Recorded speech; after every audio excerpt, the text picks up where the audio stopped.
Hi, and welcome to something completely different. This is the first of this year's wild camping.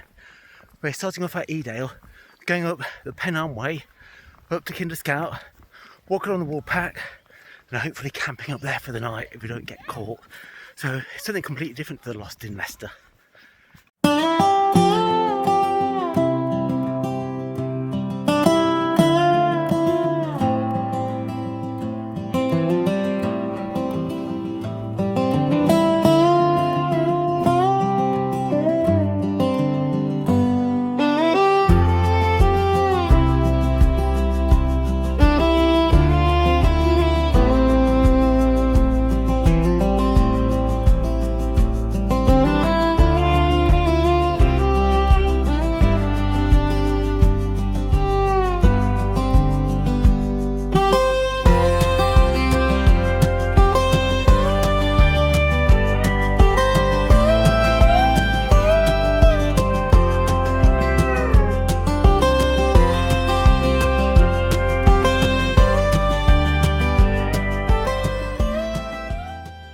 As you can see, the views around here is a lot different to around Leicester, anywhere in Leicester.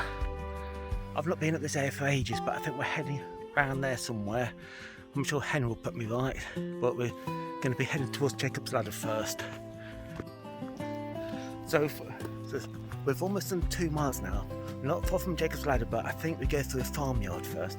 Tell you what, looking at the camera, I look quite red in the face. I don't know whether that's because I'm sweating like God knows what, or because it's also very, very warm. But we've done almost 2 miles of a 13-mile hike. We're doing 9 miles today and the rest tomorrow. Oh well, we'll come up to a little muddy patch now, but we'll just go through here. Like, you're supposed to leave the gates on a latch, but everybody seems to leave them unlatched. Just in a sign saying Jacob's Ladder 1 mile. So at least we know how far we're going to go now. The further you get out, the quieter it gets. Hardly anybody in sight. That'd be a nice little place down there if we were going to go wild camping. But to be perfectly honest, I would never go wild camping near a river or stream. Well, our first waterfall, not very big, but I'm sure you could sit in there. Be nice to dip your feet, but you've got a fence in front of us. So we're just coming to the beginning of Jacob's Ladder now. Bit of the queue up there. I think they might be coming down, but we're going to be heading up. Hopefully get up to the stones at the top there. A few more waterfalls. So we're heading up there. We're halfway up. I think we're halfway up. Gotta admit, I feel so unfit climbing up here. Only halfway up, but Henry's way ahead. We made it to the top of Jacob's Ladder. Still got a fair way to go, but that's the route that we took all the way down there. Still not at the top yet. That's way up there. So it's just got to follow that path up there. It takes us to there. So we're now heading along the Swine's Back, and I think it's about another 1 or 2 miles before we get to the Trig Point, and we've still got about another 4 or 5 miles before we get to the place where we're going to be camping on the Woolpack. So about another 2 hours hiking still to go. So we're just coming up to Edale Rocks. We're heading past there. Well, this is probably one of the highest, at 633 metres, this Trig Point. This is the Kinder Low Trig Point. As you can see, I'll do all the usual. The benchmarks in place, the spiders in place. The views are amazing. Like I said before, can't see anybody in sight. You can hear the planes probably landing at Manchester Airport, which I think is over there somewhere. I think that's Manchester. In fact, you can see Manchester over there. Let's see if I can zoom in. I'm not using the GoPro today. So there's Manchester in the mist. I might be wrong. Actually, when you look at it, it looks a bit like London.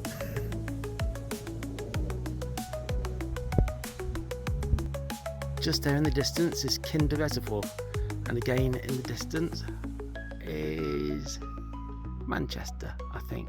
Probably not, but I'm going to say that's Manchester. Our second trig point Henry says he's around there somewhere, but he wants to drop the rucksacks and climb up that. Oh, we're getting closer to the trig point. I think it's, in fact you can actually almost hear your voice echo against the sides there. I think it's just up there. We're at Kinder Downfalls now. This is famous for when it's windy, the wind actually blows the water back up, so you have like a curtain of water above here. A nice little spray. But as you can see, it's only a little trickle today, so the chance of actually having a waterfall, well, it's 0. But we're going to head that way now. This is the second trig point of the day at 624 metres. This is the ledge. It started raining now. Just planning on when to camp. Can't quite get up there, but the benchmark is 3443. Sorry, yeah, I think that's 3443. I'll zoom in. Yeah, 3443. As you can see, it's a bit awkward to climb up there. I'm not going to climb up there, probably collapse it all. But again, views absolutely amazing. Bit bleak, but amazing. Thinking about camping around here, but I've just been told by the boss that we've got to carry on a little bit longer. Henry's now going to show us how to use the water filter system.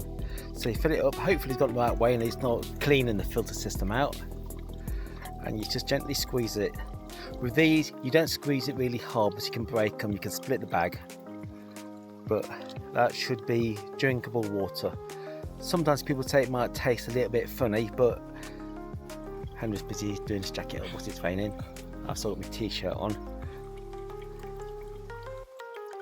If anything wants to make you go for a wee, that does. Do you mind giving me a hand? It wants a hand. Oh, have you seen this? The cheek of it. Oh well, we've done almost, we've done 7.20 miles.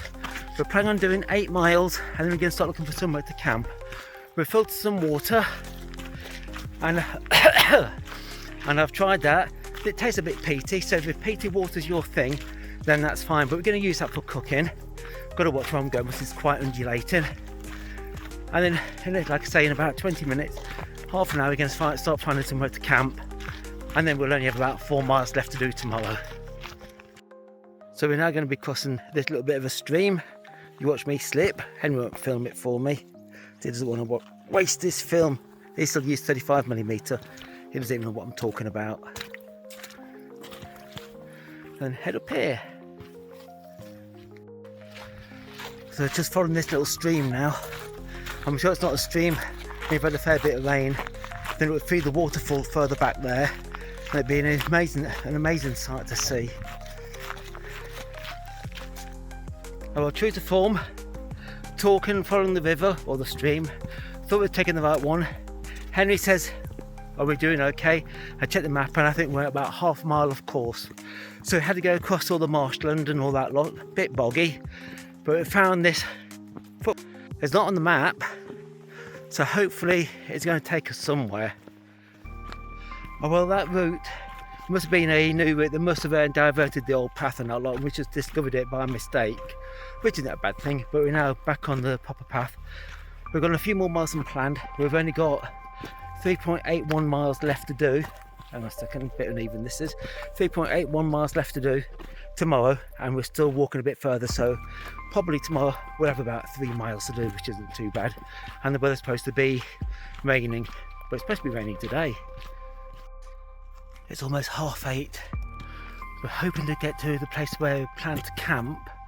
Wanted to be there about half an hour ago, but we're getting lost. It's sort of, has a bit of time on it, but we're going up another hill now. Henry reckons there's somebody at the top there, but if there is, we'll just have to be quiet or he's calling me. We've done just shy of 9 miles, 8.96 miles. Now pitching the tent. With this phone, it actually looks like it's still daylight, but I promise you, it looks like in the back there, it's actually getting quite dark. If it was my GoPro, probably wouldn't be able to see anything with the camera, but that looks quite good, doesn't it? I've been summoned, got to get going. In the time it's taken me to boil some water, Henry's put the tent up. He's missing a tent peg, not missing a tent peg, can't find out where it goes.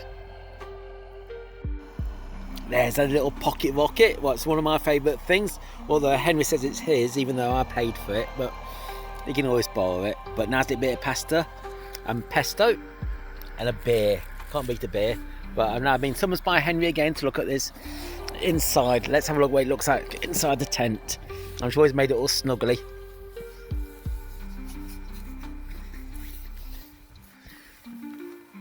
Gotta admit, that looks snuggly. This is something I don't do all that often. It's about 10 to 10 at night. As you can hear, it's chucking it down. We're going to get to bed now, and then hopefully get up about 5 o'clock in the morning, and it won't be raining too heavy to set off back. We've got just under 4 miles to do, and then back to the car. Then like what we used to do, go stop up for Greg's and have a bacon and egg and a cup of coffee. So this is our first day of wild camping done, and we're off to bed now. So until tomorrow, good night. Oh, and it's 3:30 in the morning, and I think we might have had about an hour's sleep. It's been absolutely hammering it down. Pension's going to go out to check the tent. It's all prepared. But it's been windy, rainy. It's not been a very good night, so he's been the brave soul. Well, it's his tent. I went out for a wee earlier, and he goes, "Did you check the tent?" It's way too foggy out there. So I take the phone out so you've got the torch and you can film it. No. Well, apparently it's my fault that the tent's leaking, because there's a tiny little bit of a puddle on the floor, and it's because I left my glasses and they're poking up against the side of the tent, so I've just had my head kicked in, at least my back. Oh, well, it's 5 o'clock in the morning, and we've put the tent away. It's still very foggy, as you can see behind me. Henry's we've actually both put the tent away. He's nicked my head torch because he's lost his head torch. I don't think he's lost his head torch really, it's just that mine's better. And now we've got about 3.5 miles, no more than 4 miles to head back. And it's over that way. One thing I forgot to mention, up here Kinder Low actually famous for people around the area like Sheffield and Barnsley and that lot, and Manchester. They all met up here almost 100 years ago for the mass trespass, because all the rich landowners had used this area for shooting and hunting and all that sort of stuff. So after that mass trespass, many of them were arrested and put in prison, but obviously they were released by all the solicitors back in the day. But because of the mass trespass, we also started people rambling and the rights to roam in England and having all the footpaths and that lot, which is quite amazing when you think what this area is like. Oh, we've got a bit of a scramble now. I don't know what people would call this, whether it's a grade 1 scramble or something like that, but it's very gnarly. And according to the map, this is the way. So it's just got to go down there. And I think we're about 2.5 miles away. We're not making much speed up. It's hard to get any concept how steep this is, but that's what we've came down. That's not flat. As you can see, still got that lot to go down. Shows how much rain we had last night. The waterfall's doing quite well. We've got to cross over that and still head down there. And we came that way. I'd like to say we're almost at the bottom, but you can't see where we've been, and it's quite misty up there. It's still misty down here, obviously, but I don't know how much further we've got to go. 2, maybe 3 miles. Henry's map says 3 miles, mine says 1.98, so we're going to go by Henry's, and hopefully we'll be back within the hour, hopefully. But at this rate, it's going to be 2 hours. But you never know. Does it really matter? Not sure whether they're taking the right path or not, because we're walking amongst all these rocks. As you can see, there's no sign of a path. But according to the map, we're en route. But you can see way down there, the beginnings of a path. Or a river. After all that scrambling, we're actually on what looks like a clear path for the moment, and it goes off all the way over there. Henry says we're 2 something odd miles back. I'm going to say 1.5. Bit more civilization, but if there wasn't more bridges out there. But coming to a nice bridge, another nice waterfall. The sound of a waterfall, although you couldn't camp round here. But I think we're about a mile to go. It's been quite easy going now. The environment's changed completely now we cross over that bridge. instead of being all gnarly, although Henry's walking along this path just for good old time's sakes. But as you can see, we're back down on the tree line, and I think we've got to head that way, up through that gate. Now we're getting closer to Edale, with about half a mile to go, and the path's a lot easier. It's back to the big giant slabs. When we come up to these steps, I'm going to go over a bridge. We're going to be coming out at the back end of the Nag Inn, or the Nag's Head, something like that. Got to watch out for these, might be a bit slippy. So we're back at Edale now. It's not even awake. We've only seen 2 people, but I think this building here is the Nag's Head. I'm sure it is. There's the gazebo, and straight down here back to the car. So that's a walk with a difference. Instead of hiking around Leicester, we've actually gone up around Kinder and did a wild camp. We did basically about 12.5 miles. We're now back, we're parked near Edale train station, and now I'm going to have a quick little shower. So I've got like a little portable shower in my car. Have a Greggs, you've got to have a Greggs after something like this, and head home. So if you enjoyed this video, please like and subscribe, and watch me in the videos, you know, all my trig walks and stuff like that. And I'll see you again next time. Until then, goodbye.